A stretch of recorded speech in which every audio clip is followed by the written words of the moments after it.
Hicks's mission to the alien homeworld came with stringent preparation and a platoon of synthetics. These artificial persons were expendable and designed to believe that they themselves were human, as to make it easier for interactions with their human counterparts. Among these synthetic marines, tasked to invade the alien planet was Private Mitch Bueller, who had come to begin a relationship with the stowaway aboard the Benedict, Newt. Neither had known Bueller's secret until the xenomorph attack on the planet, which had rendered Bueller badly damaged and literally torn in half.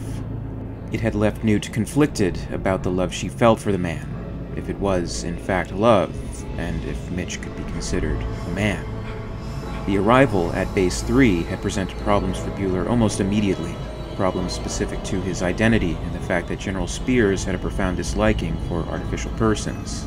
Having been born of an artificial womb himself, Spears had no patience for those he referred to as vat-scats. Bueller was isolated, sent for rehabilitation, though the resources would not be ideal on the base. Hicks attempted to comfort Newt as they were separated. The general just wants to make sure his troops are cared for properly. I don't know what kind of facilities they have here, but my guess is that they can fit Bueller into some kind of lower body exoframe, at least so he can get around on his own.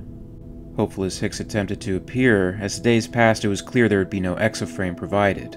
But in the general's absence, Newt was free to see Mitch. She visited him and collected her thoughts. I woke early, watching Bueller sleep. For a moment I imagined he was dreaming, but Bueller was an android. His sleep had been programmed. His human functions were there to camouflage his true nature. What was I watching really? How many hours of study had gone into the soft purr of breath, the slow rise of non-existent lungs? For a time, I thought I loved it. I'd let it touch me. I'd let it... My God, what's happening to me? Newt. Mitch was awake. A silence between the two began. It stretched too long. He broke it, finally. They don't have an AP VATworks here. This is the best they could do. Another moment stretched, a spiderweb made of silk and time hit by an insect in slow motion. You okay? Now that you ask, no. My homeworld is in ruins, my love life is for shit, I'm stuck on a military base with a guy who thinks he can keep monsters in a kennel, like pets. The galaxy is going to hell in a hearse, Mitch, or hadn't you heard? She turned away so she wouldn't have to look at him. Newt, I'm sorry. Why?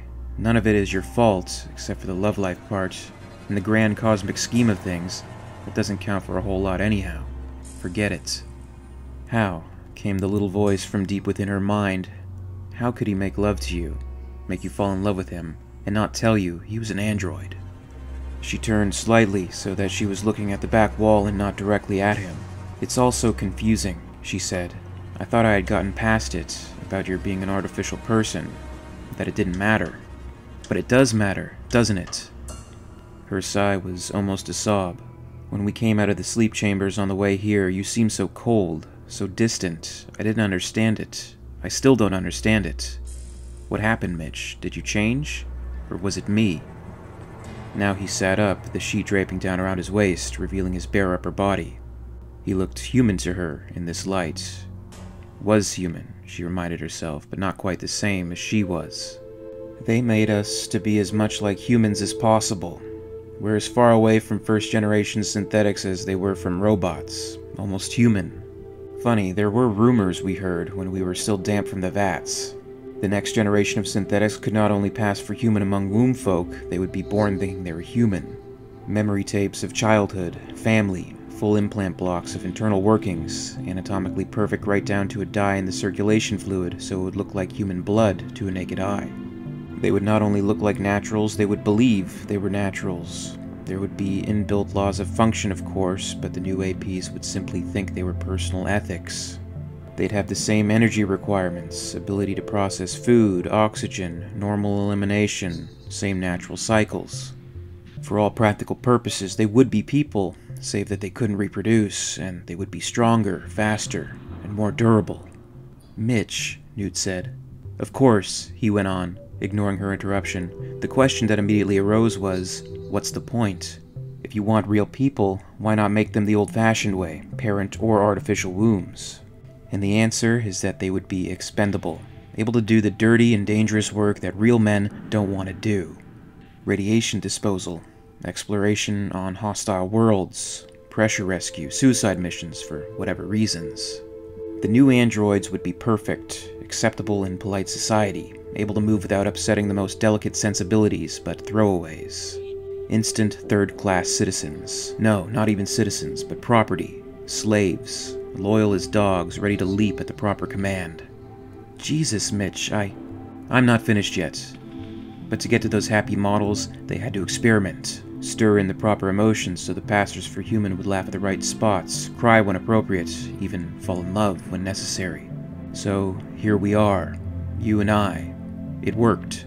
My fake hormones did what they were supposed to do, and I fell for you. Only thing is, there's enough of me outside the emotional part that I can understand it is apart from the feelings. Newt turned and looked at him. And you resent me for it, she said finally. No, not you. See, I do love you, but I resent them for making me this way. They didn't give me any experience, any guidance, any way of dealing with this whole thing rationally. Newt smiled. Small and sad, but a smile nonetheless. Something funny about this? She heard the anger in him. In a way, nobody ever gave me any guidance or way of dealing with this whole thing either, Mitch. Love and logic don't go together. You're looking for a nice clean path to walk. It doesn't happen that way very often among us naturals, either. Love is usually messy, cluttered, sometimes painful, and just plain awful. At least you had a choice, he said. What makes you think so? We don't get to choose any more than you do in some things. You could have walked away. You didn't have to love me. I could have walked away from you, but I couldn't walk away from my feelings. That's why I just can't bail out now. I could leave, but what I feel for you would stay with me.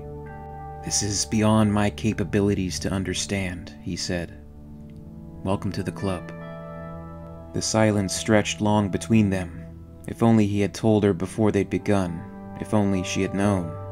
She wasn't a bigot, she could have gotten past it. Could have accepted him. Really? Are you sure about that, Newt? Are you? There was the damning part of it. She wasn't sure. Not at all. Newt left. The android was alone. He considered how he got here. They gave us names, faces, emotions. They should have told us. My conscious memory is like a story with no beginning. One moment there is nothing. The next, I am whole. I had no reason to question it. None of us did. My squad was synthesized and domesticated to improve compatibility with our human shipmates. What was the genesis of my love? Was it the last vestige of some programmer's sick comic erotic joke?